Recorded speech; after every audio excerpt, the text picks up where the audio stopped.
I'm Eric Loy, and welcome to Eric Loy Interviews.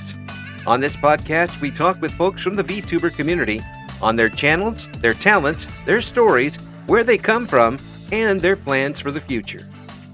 LuLu Vena joins us. Hi. Hello, how you doing? I'm doing okay, and how are you doing today? I'm vibing. I'm curious on how this is all gonna go. I'll be real. This is the first VTuber interview I've gotten. Yeah. So I'm like, oh look, dear, I'm being interviewed as Dear Boy now. Get ready for a wild experience that you'll never be able to recover from. Yeah, let's see what my mouth says and what it does, what it do, what that mouth do type shit. First of all, please introduce yourself to everybody. Hello, everybody. My name's LuLu Vena. I am a neon deer VTuber. I like playing a lot of stuff on my channel. I mainly focusing on a lot of fighting games, but have recently started a little Counter-Strike arc. I don't know. It's like hit or miss. But I like just competitive stuff like that I can play with my friends. And I also like doing DJ sets. I focus a lot on fighting games, showing people cool random games, and yeah, the occasional live DJ set, or I've been trying to work on a little recorded mix channel that people can go to. But yeah, those are my main focuses. Well, you've got a great DJ voice, so that'll work out. Thank you. Thank you. See, if I was, I tell people, if I was still hiring for radio, I'd give you every chance to make no money whatsoever. Oh, I would love to too. I did college radio for a little bit, actually.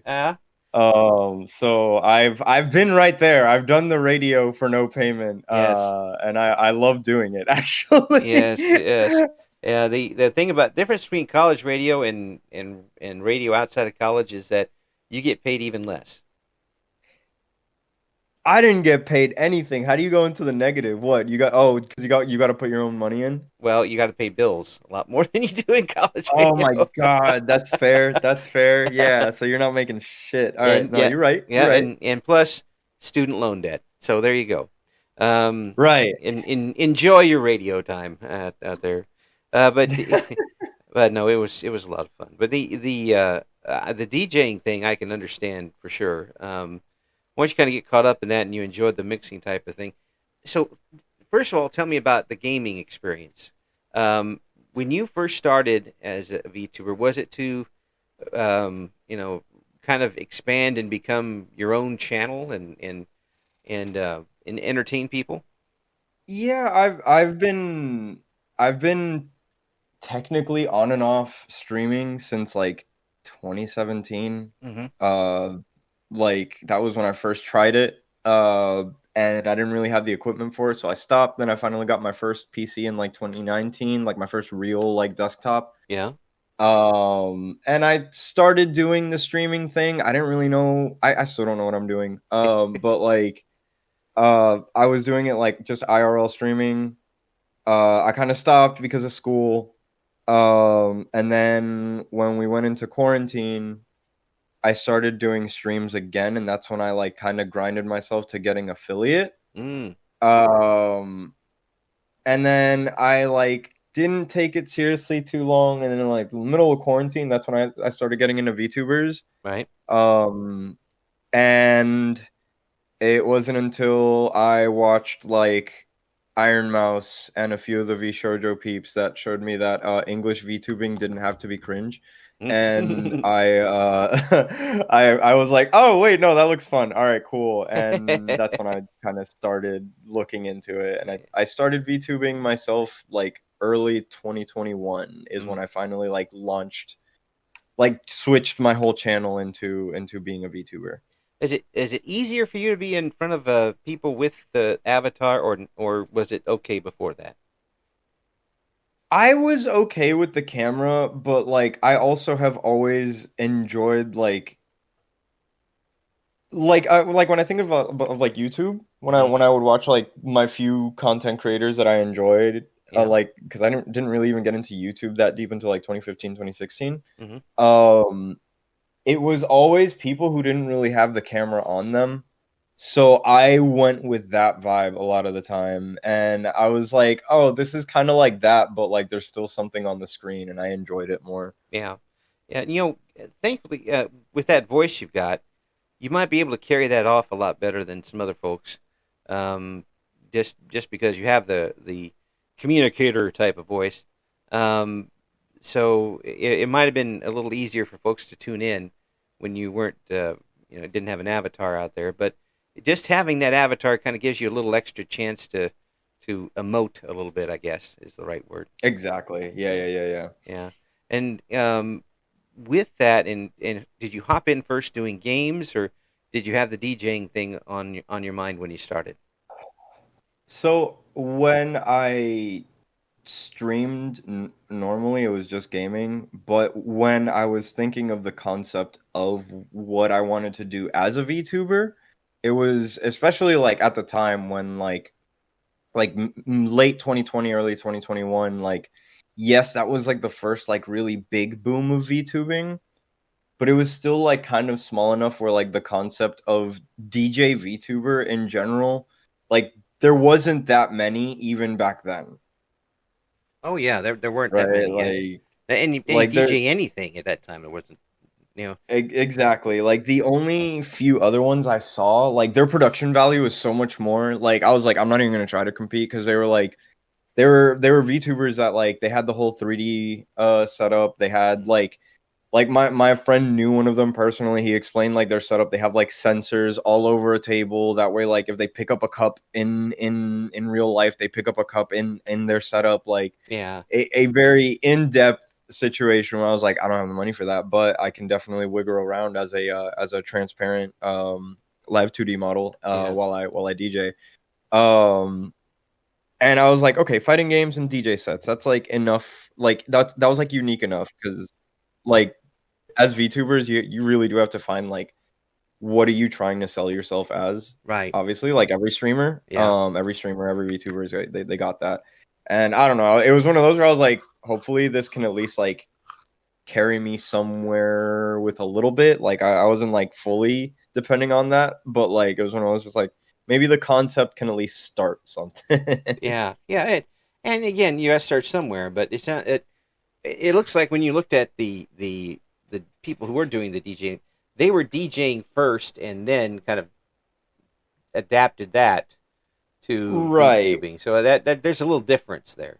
Right. For me, it was like it was how I was going to adapt my DJing into VTubing as well. I've been DJing for a long time. Yeah, Um, so I didn't know how to make it interesting, and I'll be real, like my DJ streams were not the best performing streams that I had. yeah, Um, because of that, because I feel like they needed more oomph. They need yeah, more production value, which is why I'm trying to kind of transition into having a channel linked with like mixes that I can record that people can go back to, and hopefully with that kind of complement it and go from there. Um, not to mention the DJ program for Twitch isn't super great. yeah, So yeah. And folks don't realize too, when you're dealing with music at any sort of level, um, you're always kind of looking over your shoulder for copyright things. Um, that can really cause issues. well, I so it so yeah, that's where the Twitch DJ program comes in. yeah. I don't know if you've seen it. I haven't worked with it Um, at all. No. so they announced it and it seemed like a really good idea, Mhm. but uh they they ended up making a clause where it's like, okay, you can join the program and you won't get copyright. You won't get the copyright strikes. Like you're good. However, it means you have to give up 50% of your revenue no matter what. Oof. Yeah. Ouch. Um, but here's the thing, folks. Uh, as horrifying as that sounds, the rights fees are also horrifying. Mm-hmm. And radio stations have fought with that for years I had to fill out the forms for ASCAP and BMI for a few more than a few times, and Mm, that was a pain. yeah. In the behind, we couldn't even, there's people don't even realize there's this third group CSAC out there, and the station I worked for, we couldn't play CSAC songs because we didn't have the rights to it. And one of the groups is the um, the big Christmas Mannheim Orchestra. They're CSAC. We couldn't Mhm. play any of their music at all. Which, Oh my gosh. yeah, Okay. so we were stuck playing the same music every year at Christmas time, uh, which is why DJs get really angry around Christmas time. We I can imagine. I can imagine all the rights to all the Christmas stuff is that seems messy. Oh yeah, That seems extremely messy. Oh yeah, yeah, you've got the Frank Sinatra version of Jingle Bells, but yeah. You can. that one has a copyright or dude, no. I'm good. Yeah, yeah, yeah. But one year, I actually went and recorded at the radio station, and the statute of limitations has expired, by the way, so you can't get me on that one. Um, we had so many versions of White Christmas that I recorded them all on a 120-minute cassette and gave it to my mom for Christmas. There you go, White Christmas. That's crazy. 2 hours of White Christmas. Yeah, and it was all Can you different at least artists. skip the versions? Can you like skip them like tracks at least, No, or is it just not on a cassette. You can't. Um, right? Okay, yeah, okay, it okay. it I haven't had a cassette since I was like five, yeah. so Yeah, I had so many cassettes, still do somewhere, but it was everything from doo-wop versions to Elvis to Bing Crosby to people you never heard of before. All of yeah, them did White Christmas at one time or another. Um, it was pretty big. Actually, the title of the album was that I made was White Christmas Till You Puke. So there you go. Yes, yeah. That sounds about right. yeah, after a while, you really did want to at that point. But so, with your when you were doing DJ work, was it party work? Was it what were you doing? Trying to put together mixtapes? What were you doing with it? Uh, Parties, raves, and festivals. Mm, Small festivals. yeah. So Uh, did you have the everything planned in advance as far as playlist was concerned? I actually am really bad about like setting up the order. Ah, Like I'll have an idea. I'll have like be like this is kind of the vibe I want to go for. And it also depended on like the context, right? Like is it a house party? Okay, then I'm going to want to kind of keep it like more normal. Like if it's like if it's a festival or a rave where like I want to show me, mm, right? right. That's when I focus a lot on like deep house, tech house, Mm, stuff like that. right. And that's when I would like, all right, let me start off with something a little bit more familiar. A lot of the times I would have to like kind of draw in the crowd by like doing workarounds with like mix and mash genres Mm-hmm. because like I would DJ a lot with like people who like dubstep, Oh, right? yeah. And uh I had to then be the house DJ that had to convince all the dubstep fans to like what I'm doing, right? Yes. So Yeah. two very completely different vibes. Yeah. So I'd have to kind of like, If but work. I had to work to win yeah. crowds a lot, Yeah. and that happens even with VTubing. Yeah. So it's hard for me to fully have like something planned out because of just how I've had to DJ. Mhm. And then a lot of the times, like I'll just kind of have like my set favorites, and I'm like, I like this set of like 20 songs. I'm just gonna do something with them for Yeah. like the third time this month. Yeah. Yeah. Yeah. You have something that works, and you're not gonna. If it's a different audience and it's new to them, so you don't have to worry about it. Um, Exactly. yeah. And if it's good enough, they'll want to hear it again one or two times, but not the third. Mhm. And then you have to switch it up a little bit. Uh, Exactly. and again, you have to be fluid enough with the audience. If you know it's not working, you're gonna have to fly and do something else. Um, Yes. so so do you just have like a dubstep beats that you play behind all your songs? No, so I mean I have like dubstep tracks that I enjoy, right? Yeah. But like for instance, like instead of going like so there's billions and billions of subgenres of whatever Oh yeah. different type of electronic music or any music, right? Hmm. So like the stuff I usually like is a little bit like more, the best way I can describe it is almost psychedelic. Hmm. Um and that takes a minute to like kind of get people into that groove of like, Hmm. why does this sound like an acid trip but still has enough groove in its bass line to move you, right? Like that's kind of like, I like that. I like the stuff that people question why they're liking it, Yeah. but to get them into that you have to play something they like. So there's like a lot of different types of genres of house that kind of lean into the dubstep Yeah. sound a little bit. Yeah. So like I'll play that kind of like more intense situation, like just kind of go with that and then like slowly lean in a little weirder and a little weirder by the track Yeah. and just kind of trap them like an hour later where they're just like, what's happening? Where are we? Where are we? Because that's what happened to me Yeah. with these sounds and these genres, like because I also like in high school, like that's when I got into dubstep in like 2010, Yeah.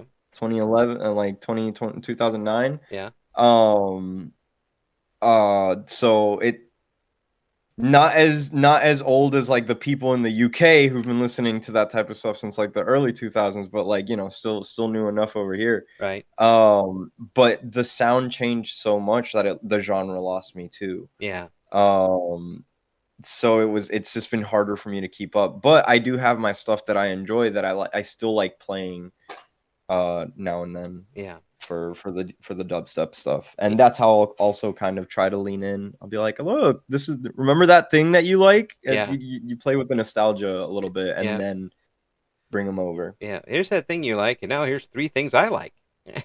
Exactly, Yeah. exactly. Yeah. You keep them interested enough to hear what's going on, and hopefully they fall in and like it.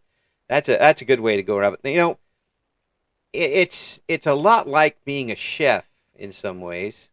You have to have the ingredients. You have to get it exactly right. You have to have the taste right, and if you come up with something that they just absolutely, you know, boo and despise and throw things at you, then you got to know you got to know when to bail and go with the next thing. Exactly. Yeah. I actually, oh my god, my train of thought. I'm so sorry. Yeah. uh, no, I actually had there's a quote. This is a really cheesy quote that I've always stated, or very similar analogy Yeah. that I've always kept in my head. That Will I Am actually had, where he compared DJing to like being a chef at a restaurant Hmm. that you don't get to pick what you eat. Yeah.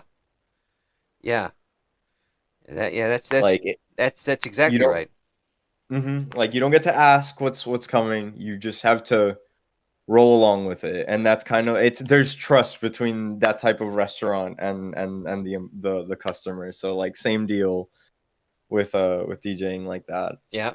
Now you haven't had a situation where somebody's just been like, "No, never play that again," and I've had entire tanks of DJ sets like where I just see the entire, like I killed the vibe. Like uh, I have killed the vibe. And it'll be because of timing. It'll literally be like maybe the person they put me after did such a hard and intense set, and that's not at all what I had planned. yeah, Or like I played too weird. Like I've been the snobby DJ. yeah, I've been that. I've been that. Like you have to let go of that, but I've been that where I'm like, no, this is the good stuff. yeah, And yeah. and you just end up looking like a fool Oh, absolutely. because you're no one's dancing, you've done nothing. Yeah, Um but then from there it's learning like, okay, what do I do? What do I do? Like bring it back somehow. yeah. And the good feeling is when you can bring it back. Hmm. it's hard. It's really difficult, and sometimes it's too late. But when you do bring it back, it's really cool. It sucks though because this is all very specific to like the live setting, Hmm. which I haven't done in a few years now, since like 2019. Right. Well, you couldn't Um, do it in 2020. They weren't going to let you. exactly. Yeah. And the it to me it's really different streaming. It's DJing and streaming is very very different. Yeah. Yeah. I have my feelings on it. It is. It's very. It's doing. It is. It's very different. For one thing, they can see you DJ in person. Um, if you're doing it, behind an avatar, you can futz a few things and they won't know anything about it. But you can move a little bit more and get things done.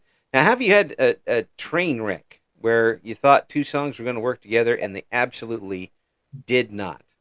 Dozens of times, Yes. dozens. Oh my god, no! Yeah. I still do. I still do. Like especially like right now, like it's been a few weeks since I've done a mix, right? Yeah. I bet you I will think that two things sound right, and then like as soon as they're going, I'm like, oh my god, these beats can't like no matter even if the BPM is right, they're still like a little bit off. Like maybe the key is making the key difference is making everything just sound completely different. Like Yeah. I I've ruined entire thing. I've ruined entire fucking like sets just for the sake of trying. Oh, do these two things might, and No. then no, that's it. Nope, just not happening whatsoever. Is it easier with the music that you're using though? Because um, if someone was going out and doing like an old '70s or '60s set, you can have a lot of songs that ended cold or Hmm. in different ways, and then have to try to figure out some other song that went along with it. But with that, and with the old disco of the '70s, which I do actually remember, um, that phrase you used, or that initials, uh, BPM, could solve a lot of your problems. If It, this one's 145 and this one's 145, let's put them together. right, right, exactly, and that helps. But even then, that's why like I even me talking about like the specific tempo, even as I was learning, I was always taught listen, don't read. Mm, Because I started DJing in the era of the digital DJ, like the laptop DJ, right? right, Like everything, you get a digital controller and you have it connected to your computer, and everything is on the software. right, And same with even if you're using like CDJs, where like everything's on a screen now, everything's really nice, right? right. But and the biggest advantage is that you can see the waveform, so you can really visualize what's going to happen when. But even then, those waveforms don't tell you everything, and knowing like the tempo, while it helps, if you're just basing it off of what you're seeing on your computer rather than what you're listening to, Yeah, um you can completely bomb. Like even if you like counted it at the right time, guess what? That one is actually a a three in the beat, because yes, even though it's 126 BPM, it actually has the tempo of a garage song that's going 132.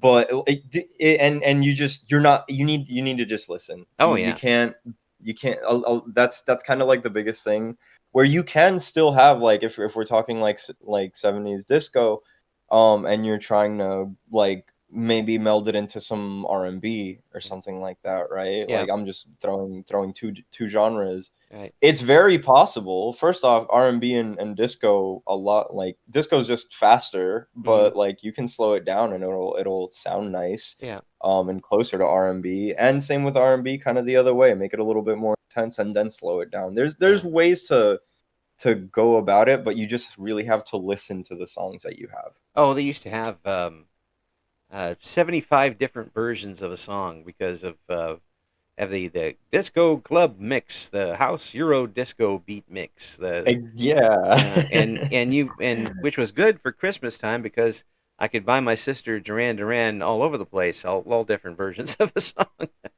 Yeah, just get her like the fifth version of "Hungry Like the Wolf" Yeah, or absolutely. She "Save had, a Prayer," right? believe me, she had every version because I would get stuff that you couldn't get in the U.S. just so she could have that particular copy of it. Um, All right, that's really cool though. yeah, Having like a vinyl of just like because I love going through like see like DJs who still use vinyls oh and yeah, just going through their collections and you just see stuff like that. oh yeah, It's so yeah. cool. Grandmaster Flash, who is Yes. the patron saint of DJs, and he Mhm. is now streaming every week Yeah. on Yeah, he's been doing it for a while yeah, too. and it's just amazing to see and hear, and it's everything is just so natural for him to do after all this time. There's no bloops or scratches or anything. Just I'm like, wow. Oh, I, he's still going. It's yeah, it's really cool. you'd love to see people who are masters like that. Now, have you ever worked with mashups? Um in the sense of like going like a few songs at a time, like and mashing them together. And yeah, like taking a couple songs and working them in together. Oh yeah, Yeah, absolutely. I mean, in general, the like when I'm DJing, right? Like, especially in house music, yeah, the transition is the interesting part, in mm, my opinion. yeah, And that's when you're mashing the two together, or three, depending on what you're doing, right? right. I try to mash up the best I can and let that roll for a while because to like again to me like you can be enjoying a song, but then little added elements from another thing can just elevate everything so much more Oh and yeah, then kind of taking out from one and add another like that. I love mashups. That's my favorite part of DJing. That's what I'm listening to when I'm re-listening to myself and critiquing myself. It's not, oh yeah, I liked when I put this song. It's no, how did I put the song? yeah, yeah.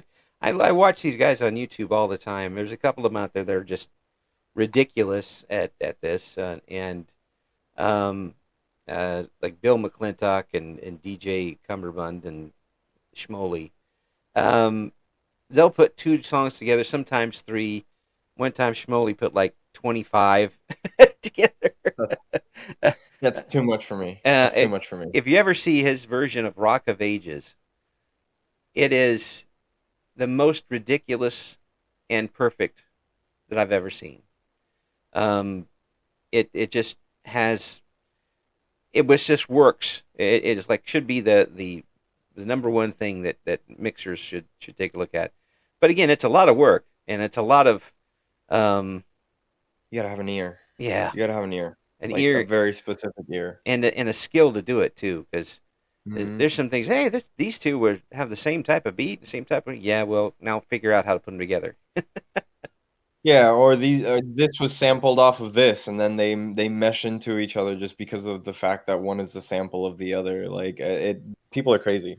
People are Oh, crazy when they do stuff like that. oh yeah, but crazy talented. And I wish I had like Hmm. 1/18th millionth of that type of talent Yeah, to do something along yeah. those lines. So when you're playing the games online, what type of games are you playing?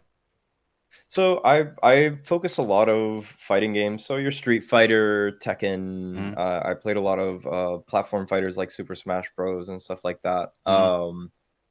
I I I I like those a lot. There's a good amount of there's a good sense of progress and fun to that type of progress. I like the one-on-one aspect. Mm-hmm. But recently I've been getting into a Counter Strike, like the classic shooter. Yeah.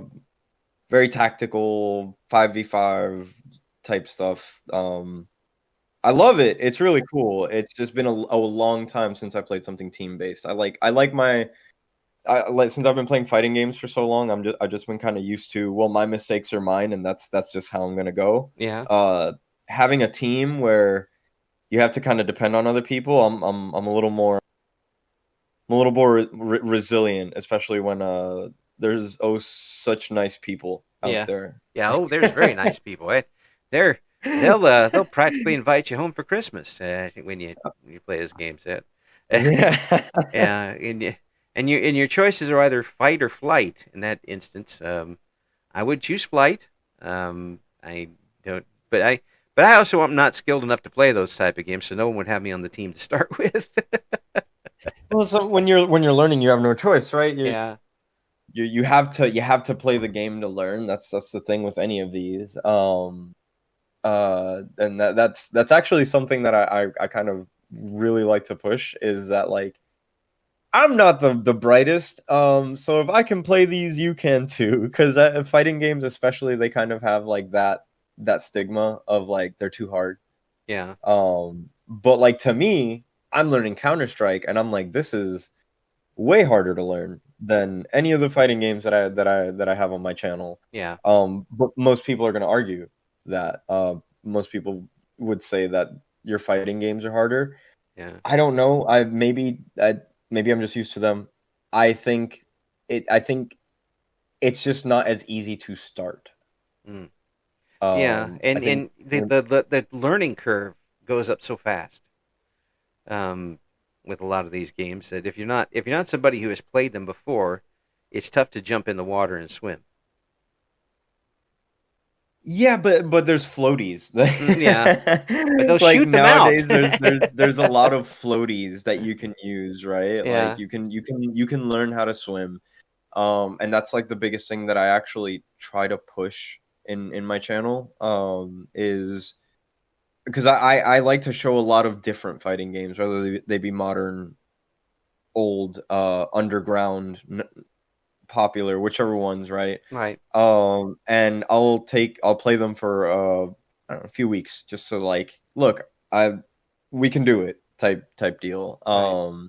It just takes a little bit of a moment to just really understand it. I feel like when people think of a lot of other games that are like quote unquote easier to get into, and I always throw first person shooters, Call of Duties, Counter Strike even are in there, right? I think Counter Strike's a little more advanced, but like it's because there's a lot of stuff to learn that's like over my head in Counter Strike still. Like Uh, you're playing with physics, you're playing calculus, throwing grenades at specific angles to hit a like the smoke falls a certain way. Like it is very much over my head, and in my opinion, all those tiny little intricate things weigh up more than when do I hit a button. yeah, yeah. I Um, think that the peak for me is going to be Fallout games. I don't think I'm going to be able to go past that. I just don't have the twitch muscle.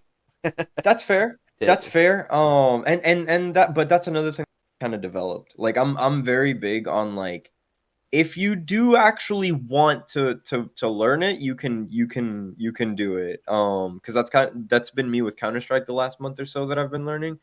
Because I've been like I don't play shooting games anymore for like years. yeah, I'm like I don't got it in me. I don't got it in me. And then I was like, all right, let me give it a shot. It looks kind of cool. yeah, And now I'm like, oh, I'm improving, and you know, I'm in my 30s. I'm not I'm not gonna have the like Twitch reflex of that I probably would have had if I played these games earlier. yeah, But I'd still say like you know these are all really I like learning cool things and I like showing people that you can really learn them. yeah, yeah. Do you do that with DJing? Like teach, I will talk about it. I don't talk too much about it. I again, it's harder for me to do streams like that where I'm DJing and teaching. I have taught people how to DJ. It's just harder. I don't know. There's something about doing it on stream that I've talked about. Like I have like shown I've had streams where I kind of show the process a little bit and I'm like, okay, the you know, I'll let the track roll out this around here. I'll start looking for something. I have talked about the process, but not too much. Yeah, Um I can't really even say why. I think it's just one of those where I'm like people aren't going to want to listen to me talk about it. well, they might want to learn because it's even people who don't have,